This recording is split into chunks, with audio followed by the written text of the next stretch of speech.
Corey Ashley coming at y'all live with another episode of the Press for Conversation podcast. I got a special guest. A special guest on the show, Marlon Savage Harrington.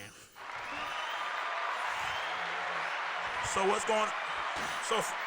So for the people out there, Marlon Harrington is a great fighter from Detroit. He's coming up in Detroit. So you started boxing in 2014, correct? All right. How was it then, back then? Like the beginning of my career, how did it start? Mm-hmm. It was all right. I mean, I guess it was what an amateur career was supposed to be.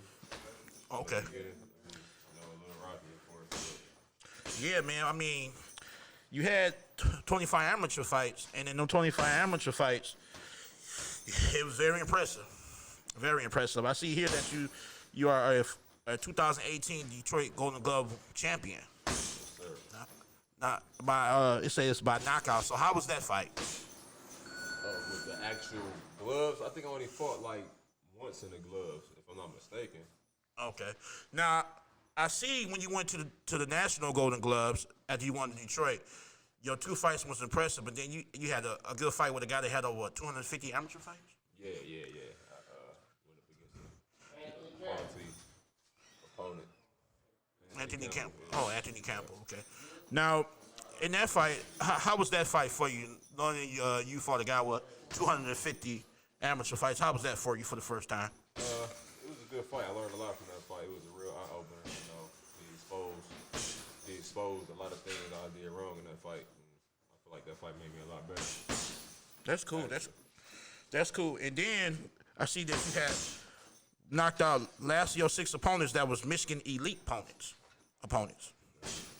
That's a great thing too. So now that you are up and coming prospect from Detroit with 2 knockouts, with no losses, with 2 KOs coming by a 2-minute fashion, how does that feel now that you're pro? It feels good, actually. I really still haven't got the real feel for it, I don't think, because I haven't really got hit.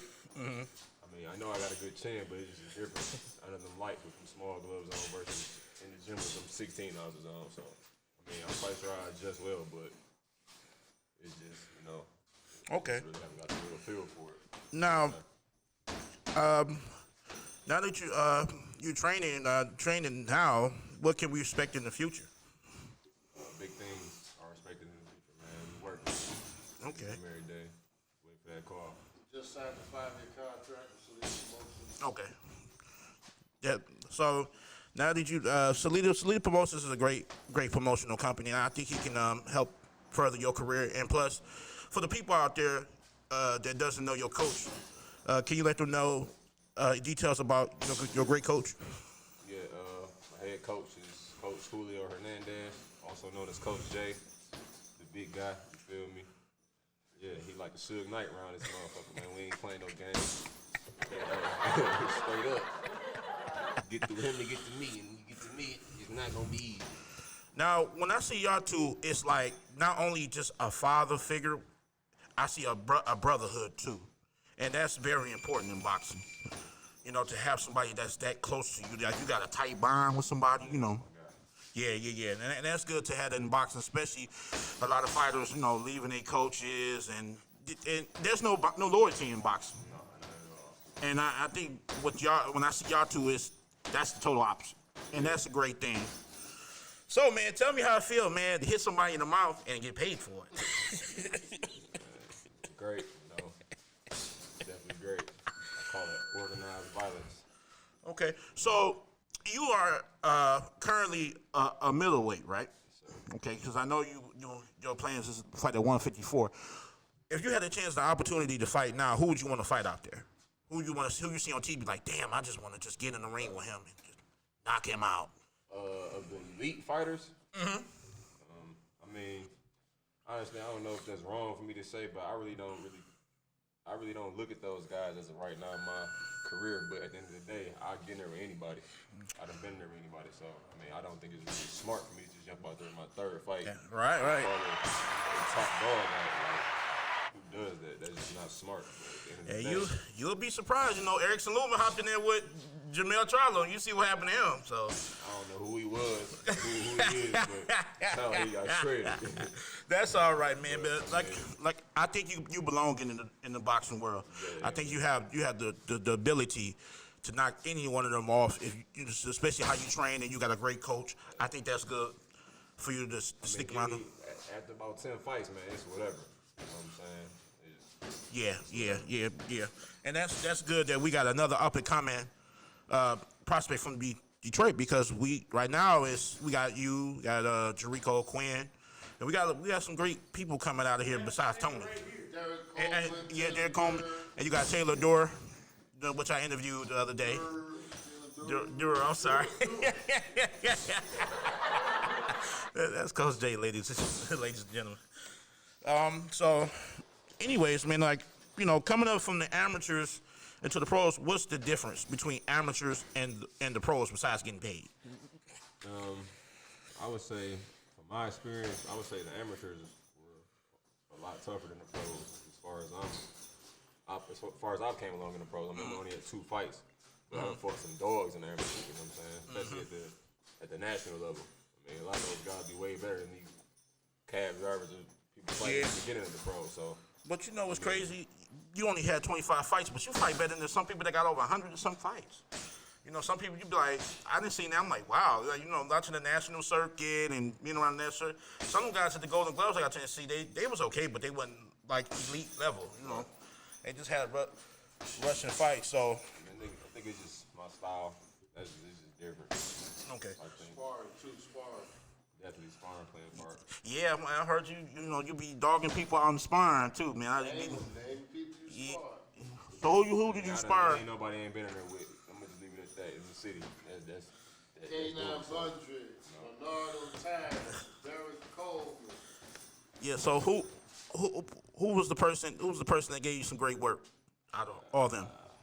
Man, I done got great work from all them guys, man. I done took it, I done dished it out, man. Oh yeah. It's been. Believe, you know, so all them guys, man. It's some dogs out here, man. I done been there with all of them. So tell me something, man. What's a typical day for Marlon in the gym? And let's step in your world. What's a typical day for you in the gym? Typical day. I'm greeted at the door by my pleasant coach, Hernandez, with a fake greeting. Good afternoon, Mr. Harrington. Glad to see you, which he's not. So, that's always pleasant. Well, you want to know something he told me? One day I came in the gym one day and I asked him, "Hey Jay, how you doing?" And he said, "All right." So I stared off in the space and I asked him again. So he looked at me and was like, "Man, you pressed for conversation?" Yeah. I said, why the hell would you say that? He said, "Because you just asked me the fucking question twice." So so I'm like, you know what? That I never heard nobody tell me that. So now when I get on the phone and talking to you press for conversation. Yeah, my man done hold him up, man. Yes. And like I said, it's good to have a tight bond, you know, with coaches, because you got all type of fighters that just go from coach to coach. Exactly. And that's not good for boxing, because, you know, nobody wants to deal with you. But let's get back on topic as far as the fights. What you think about Jamel Charlo versus Jason Rosario? I actually just started following Jason Rosario. He's pretty good, heavy-handed, as you all know. I think that'd be a good matchup. I think he fights at too slow of a pace for Jamel. I think He kind of a big guy too, but you know who I would like to see with Jason Rosario? Who? Marlon Harrington. Most definitely down the line. That's gonna be a great fight down the line, because both of y'all are strong and y'all are powerful punchers. So it's gonna be like a chess match. as I previously stated, when that time comes, it's on. You know, that's what it is. That's good. Now your last fight, was August 22nd, correct? At 20th. 20th. Yes. And I seen that fight. Well, actually, soon I hit the start button on the remote, he was on the ground. And man, that was you hit him with I think it was a left hook. Couple left. Yeah, he was out of there, man. I mean, I didn't even get a chance to give me a bowl of cereal. I was trying to give me some cereal, man. And when I came back, before I could put the damn milk in the bowl, he was on the ground. And man, that's very impressive, man. And like I said, keep going, man. Keep doing what y'all doing. Team World's Best. I really salute you guys, man, to keep doing what y'all doing, man. And I appreciate this interview. But for the people out there that want to follow you more and get to know you more, is there any social media accounts you would like for them to get at you with? You can follow me on Instagram at me versus them with 3 underscores. And also Facebook at Marlon Harrington. All right, there you have it. This is another episode of the Press for Conversation podcast. Peace.